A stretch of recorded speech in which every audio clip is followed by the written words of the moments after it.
L'UEFA a-t-elle pris la décision la plus controversée de cette saison en Ligue des Champions?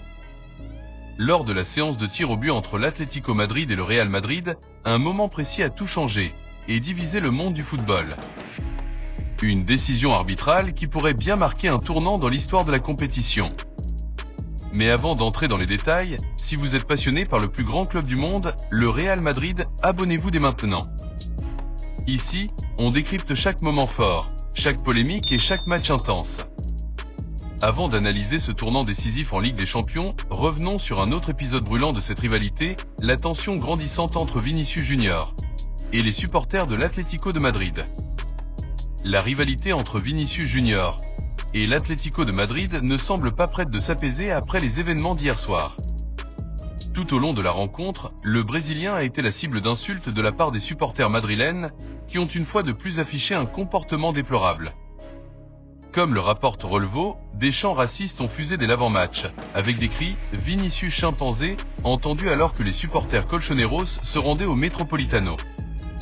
Une honte qui devient malheureusement de plus en plus fréquente en Espagne à l'encontre du joueur du Real Madrid. Et cela ne s'est pas arrêté là. Tout au long du match, Vinicius Junior a été visé dans le but de le déstabiliser. Considéré comme l'ennemi numéro 1 des supporters de l'Atlético, le numéro 7 madrilène subit systématiquement des insultes lors de ses déplacements au Metropolitano, comme en janvier 2024, où il avait déjà été traité de singe avant même le début de la rencontre. Durant le match, des ballons de plage ont été lancés sur le terrain, accompagnés de chants « Vinicius Junior ballon de plage », une référence à sa défaite au Ballon d'Or. L'ailier brésilien a répondu en frottant fièrement l'écusson 15 de son maillot, un clin d'œil au nombre de Ligue des Champions remportés par le Real Madrid. Puis, lorsqu'il a quitté la pelouse sous une bronca en fin de rencontre, il a réitéré son geste en direction des supporters adverses. Après la victoire au tir au but, Vinicius Junior a célébré avec les supporters madrilènes tout en provoquant ceux de l'Atlético. Lui, Asensio et Bellingham ont été la cible de projectiles, mais cela n'a pas empêché le Brésilien de lâcher quelques mots bien sentis aux pensionnaires du Riad Air Metropolitano. Pour enfoncer le clou, il a également commenté une publication de Madridistra sur X montrant une pancarte de l'Atlético proclamant « C'est notre année », en répondant ironiquement « Pas cette année ». Le prochain derby s'annonce une fois de plus bouillant, et il ne fait aucun doute que Vinicius Junior continuera de susciter la haine des supporters colchoneros. Des sanctions exemplaires devraient être prises à l'encontre de ces comportements inacceptables. Revenons maintenant à cette séance de tir au but et à cette décision arbitrale qui fait encore débat. Le mercredi soir, sous les lumières éclatantes du stade Metropolitano, un drame footballistique s'est déroulé, un de ces moments qui restent gravés dans les mémoires et qui alimentent les discussions passionnées bien au-delà des 90 minutes réglementaires. Le Real Madrid, champion en titre, affrontait son rival acharné, l'Atlético Madrid, dans un duel à couper le souffle en huitième de finale de la Ligue des Champions. Après un match aller intense et un retour marqué par un but précoce de Conor Gallagher pour l'Atlético, les deux équipes se sont retrouvées à égalité parfaite, 2-2 sur l'ensemble des deux matchs. Tout s'est donc joué lors d'une séance de tir au but, un exercice où les nerfs d'acier et la précision chirurgicale déterminent le sort des héros et des vaincus. Mais ce qui aurait dû être une simple formalité s'est transformé en une controverse retentissante, centrée sur un pénalty de Julián Álvarez, un moment qui a secoué le monde du football et poussé l'UEFA à sortir de son silence habituel. Imaginez la scène. Le public retient son souffle, les joueurs s'alignent au centre du terrain, et Julián Álvarez, l'attaquant argentin de l'Atlético, s'avance vers le point de pénalty. Nous sommes au deuxième tir de son équipe, avec un score de 2-1 en faveur du Real Madrid après les réussites de Kylian Mbappé et Alexander Sørloth, contrebalancées par Jude Bellingham pour le Real. Álvarez, connu pour son sang-froid, pose le ballon, prend son élan, et glisse. Dans un mouvement maladroit mais efficace, il parvient à frapper le ballon avec son pied droit, envoyant une frappe puissante dans la lucarne, hors de portée de Thibaut Courtois. L'explosion de joie dans les tribunes est immédiate, les supporters colchoneros hurlent de soulagement, pensant que le score est désormais égalisé à 2-2. Mais soudain, un silence inquiétant s'installe. L'arbitre polonais Simon Marciniak, expérimenté et respecté, lève la main, signalant une vérification par le VAR. Les minutes s'étirent, interminables, et puis le coup-près tombe. Le but est annulé. Le motif ? Un double contact, une infraction minime mais fatale selon les lois actuelles du jeu. Naturellement, cette décision a déclenché une tempête de réactions. Diego Simeone, l'entraîneur emblématique de l'Atlético, habituellement maître de ses émotions, a laissé éclater sa frustration en conférence de presse. Avec un mélange de sarcasme et d'incrédulité, il a interpellé les journalistes. Qui a vu ce double contact? Levez la main si vous l'avez vu clairement. Personne n'a bougé, et Simeone a poursuivi, soulignant que le ballon n'avait pas semblé dévier, que l'infraction, si elle existait, était imperceptible à l'œil nu. Pendant ce temps, du côté du Real Madrid, Thibaut Courtois affichait une assurance froide. J'ai senti qu'il avait touché le ballon 2 fois, je l'ai dit à l'arbitre, a-t-il déclaré, revendiquant un rôle dans l'appel du VAR. Les joueurs madrilènes, comme Jude Bellingham et Lucas Vazquez, ont eux aussi gesticulé sur le terrain, signalant leur conviction que quelque chose n'allait pas. Mais pour les supporters de l'Atlético, cette intervention sentait la conspiration, une nouvelle blessure infligée par leur rival éternel dans une compétition où le Real semble toujours trouver un moyen de triompher. Ainsi, face à cette agitation grandissante, l'UEFA n'a pas tardé à réagir. Le jeudi matin, alors que les réseaux sociaux bouillonnaient encore de débats enflammés, l'instance européenne a publié un communiqué officiel, accompagné d'une vidéo, pour clarifier la situation. L'Atlético de Madrid a consulté l'UEFA au sujet de l'incident qui a conduit à l'annulation du pénalty tiré par Julián Álvarez. Commence le texte. Puis, l'explication technique. Bien que minime, le joueur a touché le ballon avec son pied d'appui avant de tirer le coup de pied, comme le montre la vidéo ci-jointe.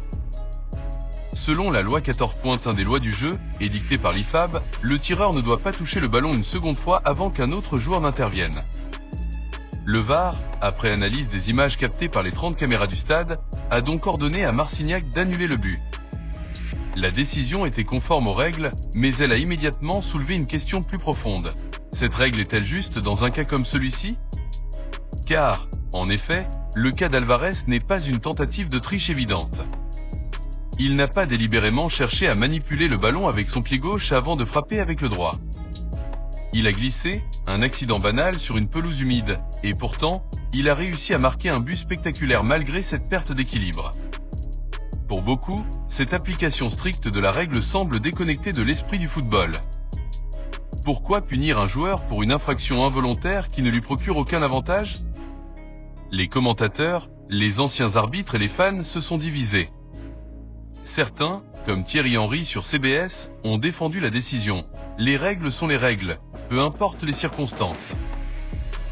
D'autres, à l'image de Steve Manaman sur TNT Sport, ont déploré une injustice. C'est cruel, ça ne reflète pas l'intention du joueur ni l'équité du moment.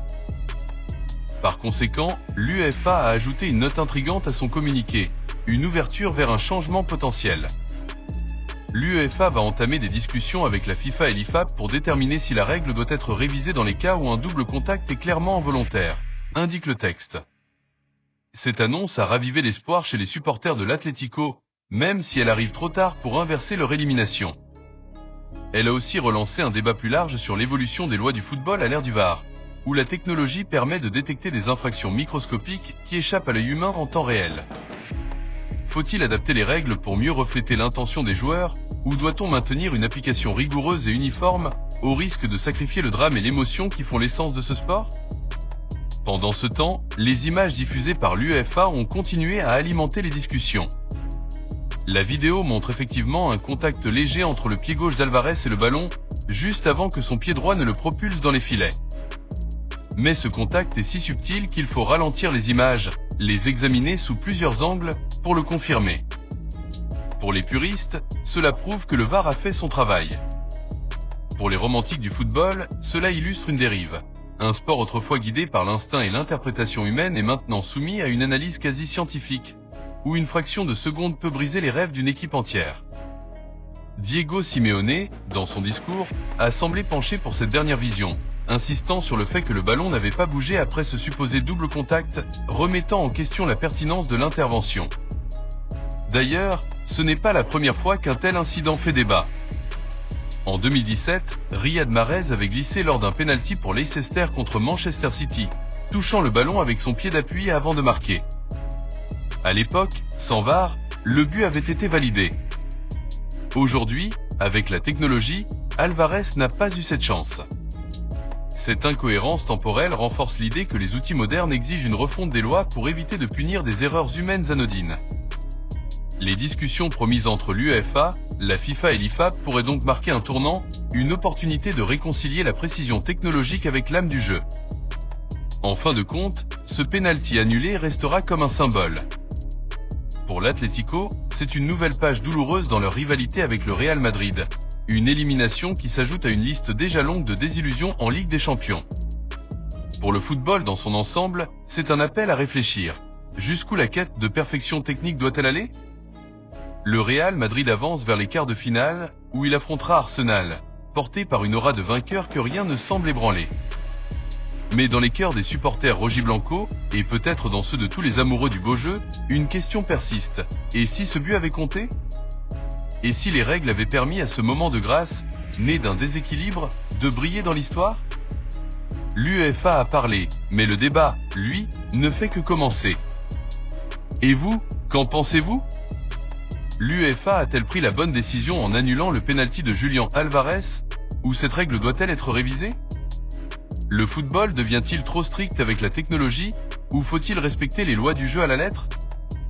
Dites-nous en commentaire si vous trouvez cette décision juste ou si, selon vous, l'Atlético Madrid a été lésé. On attend vos avis avec impatience.